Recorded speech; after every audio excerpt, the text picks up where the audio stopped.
semaine 2, jour 3. Bonjour et bienvenue à Dieu au quotidien, notre série d'études méditatives sur la lettre de Paul aux Philippiens. Aujourd'hui, nous examinerons ensemble les versets 12 à 18 du 2e chapitre. Ne pas vivre et exploiter le potentiel que nous avons grâce aux dons que nous avons reçus de Dieu, c'est mal comprendre ces dons et c'est se priver de la joie dans le service. Les chrétiens de Philippe ont toujours été obéissants. C'est l'apôtre Paul lui-même qui l'affirme. Ils adoptaient l'attitude de Christ. Ils considéraient les intérêts des autres avant les leurs.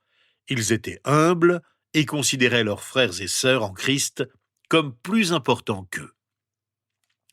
C'est ce qui leur a permis de faire fructifier leur salut. Car pour briller comme des flambeaux dans le monde, nous devons travailler pour qu'ils portent beaucoup de fruits, comme nous le verrons au cours de notre étude. Cet effort que nous faisons sur nous-mêmes s'appelle la sanctification.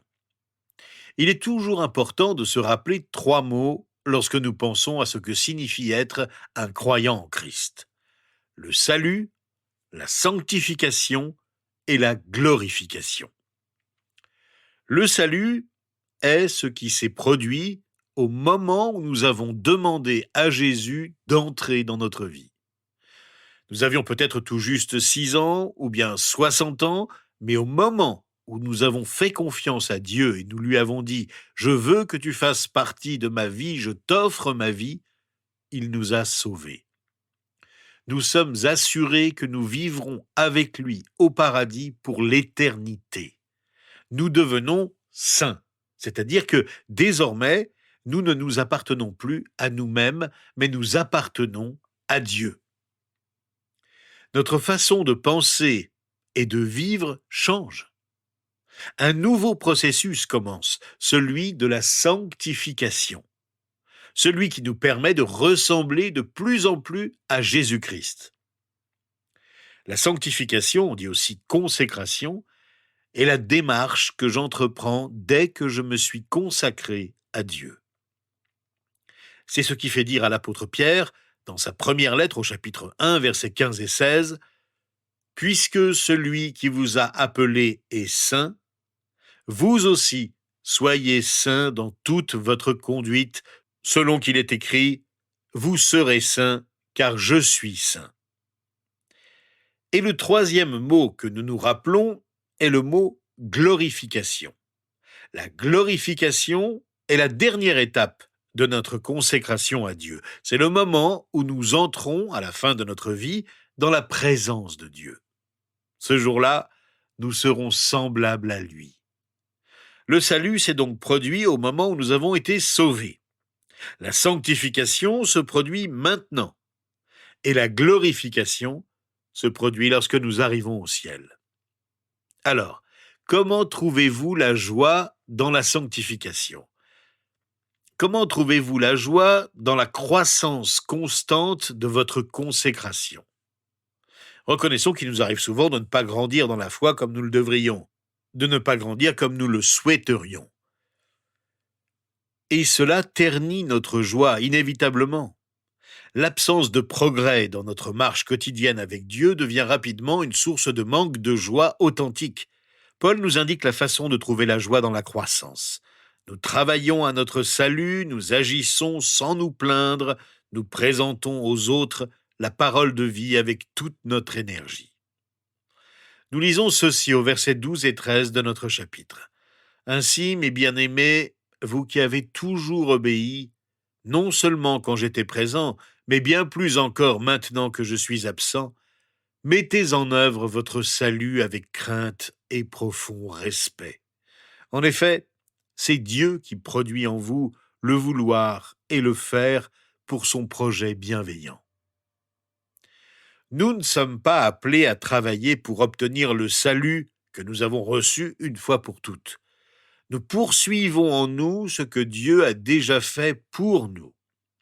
Nous mettons en action l'œuvre de salut que Dieu a opérée en nous. La Bible du Semeur traduit ce passage ainsi. « Faites donc fructifier votre salut avec toute la crainte qui s'impose. Le salut est le début seulement de la bonne œuvre que Dieu a commencée en nous. C'est lui qui la poursuivra jusqu'à la fin, mais il nous demande d'obéir à l'enseignement de l'Évangile et des apôtres.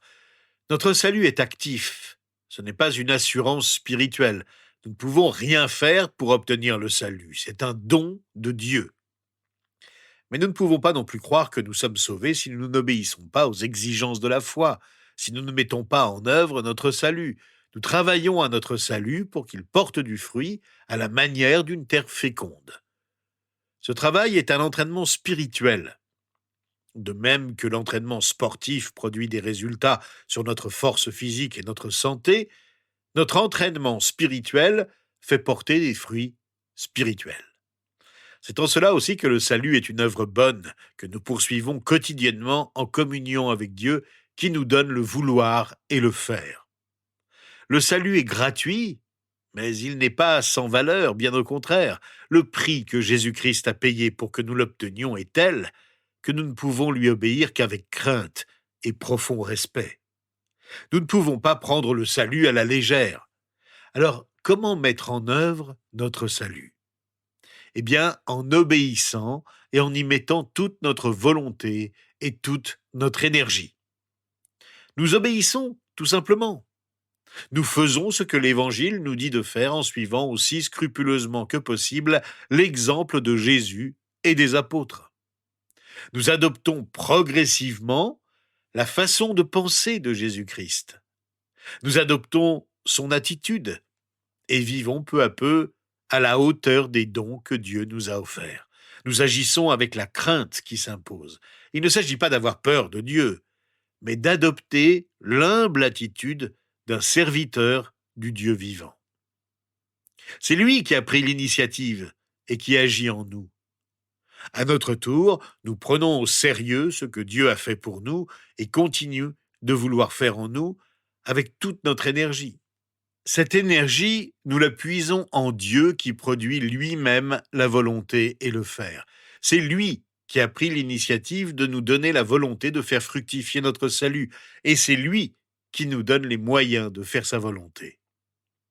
Dieu est à l'œuvre en nous pour que nous soyons à l'œuvre pour lui. Au début de l'histoire de leur communauté, les Philippiens avaient reçu l'aide de l'apôtre Paul pour les aider à obéir, pour les guider. Mais ils ont continué à obéir pendant son absence. Aujourd'hui, nous avons l'ensemble des Écritures pour nous guider individuellement et dans nos églises, pour faire fructifier notre salut. Nous obéissons, nous y mettons toute notre volonté et toute notre énergie. Mais comment s'y prendre ? Ce que Paul nous recommande au verset 14 a un impact considérable dans nos vies, comme le précisent les 2 versets suivants que je vous invite à lire avec moi. Faites tout sans murmure ni contestation, afin d'être irréprochables et purs, des enfants de Dieu sans défaut au milieu d'une génération perverse et corrompue. C'est comme des flambeaux dans le monde que vous brillez parmi eux, en portant la parole de vie. La mention des murmures et des contestations dont Paul parle ici rappelle l'attitude plaintive du peuple d'Israël dans le désert qui contestait sans cesse avec Moïse. En se plaignant de Moïse, le peuple se plaignait de Dieu, au lieu de compter sur lui avec foi et reconnaissance. Ce n'est pas l'attitude que vous devez adopter, dit Paul aux Philippiens, sinon nous ne pourrons pas briller dans le monde. Ne nous plaignons donc pas des autres frères et sœurs dans la foi, ne nous disputons pas non plus avec eux. Nous nous plaignons quand nous n'obtenons pas ce que nous voulons et nous cherchons à faire porter le blâme sur quelqu'un d'autre avec qui on se dispute. Cette attitude est égoïste. C'était l'attitude des Israélites dans le désert, qui avaient si vite oublié comment Dieu, par l'intermédiaire de Moïse, les avait conduits hors d'Égypte. Lorsque nous sommes contrariés, nous devenons facilement impatients et faisons porter sur les autres la responsabilité de notre situation. Et nous nous privons ainsi de la communion avec les autres qui n'y sont sans doute pour rien. Lorsque nous passons notre temps à nous plaindre et à discuter, nous négligeons de mettre toute notre énergie dans l'œuvre que Dieu nous a confiée. Nous ne cherchons plus les solutions aux difficultés que nous rencontrons dans la prière et la solidarité. Et la joie du service disparaît. Nous ne savons plus discerner ce qui est important, mais ce n'est pas ainsi que nous pouvons être purs et irréprochables. N'oublions donc pas que notre mission est de devenir des enfants de Dieu sans tache dans un monde corrompu et pervers. C'est ainsi que nous donnerons envie à ceux qui ne connaissent pas la lumière de la découvrir en la voyant briller en nous. Nous pourrons alors leur annoncer l'Évangile, la bonne nouvelle qui donne la paix et la joie dans la bonne entente. Tous ceux qui s'opposent à Dieu, qui sont corrompus et pervers, pourront voir alors combien les chrétiens s'aiment entre eux. Quelle que soit leur réponse à la parole de vie, nous aurons tout fait pour briller comme des flambeaux parmi eux. Les efforts que nous devons fournir pour parvenir à ce niveau de pureté sans tache sont constants. Ces efforts, nous dit Paul, sont comparables à ceux des athlètes qui s'entraînent sur les pistes de course. Comme des athlètes, les croyants se sont engagés dans la course qu'ils veulent gagner. C'est l'attitude que Paul lui-même a adoptée lorsqu'il dit au verset 16 à 18 « Je pourrais alors être fier, le jour de Christ, de n'avoir pas couru ni travaillé pour rien. Et même si mon sang doit couler pour le sacrifice et le service de votre foi, j'en suis heureux et je me réjouis avec vous tous. Vous aussi, soyez de même heureux et réjouissez-vous avec moi. » Nos efforts sont constants et ne sont pas faciles à accomplir. Paul le confirme dans sa première lettre aux Corinthiens, au chapitre 9, versets 24 à 27. Ne savez-vous pas que les concurrents dans le stade courent tous, mais qu'un seul remporte le prix? Courez de manière à le remporter. Tous les athlètes s'imposent toutes sortes de privations. Et ils le font pour obtenir une couronne qui va se détruire. Mais nous, c'est pour une couronne indestructible. Moi donc, je cours, mais pas comme à l'aventure. Je boxe, mais non pour battre l'air. Au contraire, je traite durement mon corps et je le discipline, de peur d'être moi-même disqualifié après avoir prêché aux autres. Paul est heureux de voir la foi active des Philippiens. Il la compare à un sacrifice offert à Dieu. Il est prêt à verser lui-même son propre sang sur ce sacrifice à la manière des libations de vin que les Israélites versaient sur des offrandes de fleurs de farine. Dans sa lettre à Timothée, il dit à son ami « Je suis déjà comme sacrifié et le moment de mon départ approche. » Paul est confiant. Pour lui, donner sa vie, ce n'est pas la perdre, mais la gagner. Son attitude est celle de Jésus. Voilà pourquoi il se réjouit avec tous les Philippiens. Voilà pourquoi il les invite à se réjouir et à se réjouir avec lui. Nous savons ce que Dieu nous a déjà donné. Nous savons ce que Dieu a préparé pour nous au paradis. Nous pouvons donc lui consacrer notre vie sans crainte à cause de tout ce que nous avons reçu de lui. Prions donc ensemble. Je vous invite auparavant à écouter les paroles d'un cantique du chanteur britannique Matt Redmond, basé sur le passage de notre Écriture. Nous brillerons comme les étoiles dans l'univers, nous dévoilerons ta vérité dans les lieux les plus sombres. Nous vivrons pour ta gloire, Jésus, nous vivrons pour ta gloire.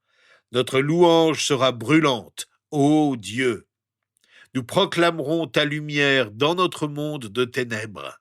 Nous vivrons pour ta gloire, Jésus, nous vivrons pour ta gloire. Tel le soleil, brillant de lumière au matin, que ta sainte Église se lève rayonnante. Seigneur notre Dieu, nous avons choisi de vivre pour ta gloire. Nous avons décidé de ressembler davantage à Jésus. Nous comptons sur toi pour nous aider à mettre en œuvre notre salut, à faire tout ce que nous avons à faire sans jamais nous plaindre, mais avec profond respect pour les autres, nos frères et sœurs dans la foi et tous ceux qui nous entourent. Permets que nous ne perdions pas de temps dans des discussions inutiles qui ne nous rapprochent pas de toi ni des autres. Nous voulons tout mettre en œuvre pour affirmer notre salut avec ardeur et briller comme des flambeaux dans le monde. Nous voulons présenter aux autres ta parole en vivant nous-mêmes en accord avec ta vérité. Nous te présentons notre prière dans le nom de Jésus. Amen. Rejoignez-nous demain. Nous étudierons ensemble les versets 19 à 25 du chapitre 2 de la lettre aux Philippiens.